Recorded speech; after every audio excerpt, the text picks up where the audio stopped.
Golden Sun, one of my favorite Nintendo franchises, contains many references to various things.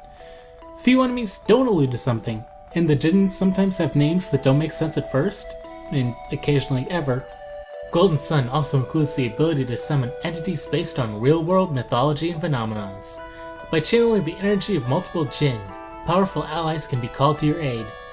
This in no way harms the Jin, so there isn't any sacrificing going on. But Jinny will become exhausted, indicating that like adepts, Jin have reserves of synergy and thus process exhausts that reserve. Being more in tune, the Jin much more quickly regain their full synergy power, but until they recover their power they can't even boost your power. But where do these summons come from?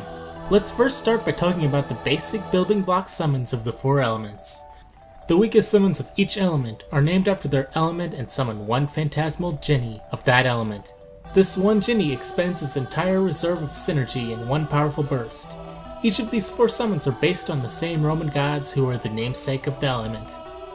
I won't cover them all over again, so check out the videos covering the Jin if you are curious and haven't seen those. The animations reflect the element in question, for example Venus Jin, called the dirt beneath the enemies up similar to Quake or Gaia. Mars sets off an explosion of fire similar to the blast synergies.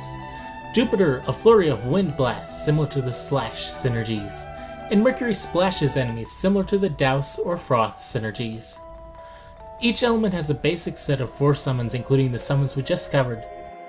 The second level Mercury summon, Nereid, is odd. It says it's princess of the sea spirits, but Nereids were 50 sister sea nymphs, not an entity. I suppose collectively they could all be princesses, and that might explain the massively different looks. On the GBA, a very Japanese scene of a girl riding a turtle in a kimono is summoned, which is very unfitting for a Greek nymph. Dark Dawn makes more sense, summoning a trident-wielding girl riding a seahorse. A marhorse. I mean a hippocampus. And originally, she was going to have very noticeable jiggle physics. Oi.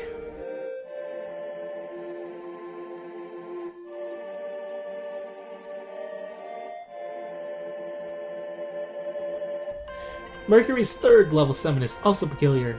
Neptune may be symbolized by fish, but he's not often been portrayed as a narwhal. Nor is there evidence like with Cybele, this is an emissary he sends. Neptune is a glorified sea creature.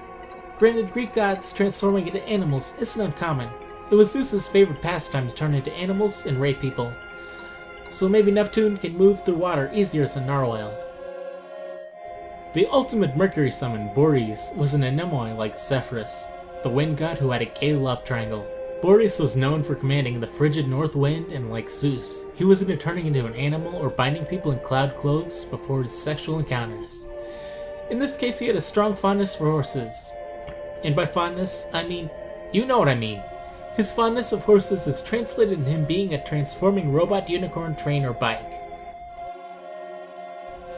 There are also summons that mix Jin of different elements for something that at least kind of pertains to both elements. And remember, share everywhere if you care.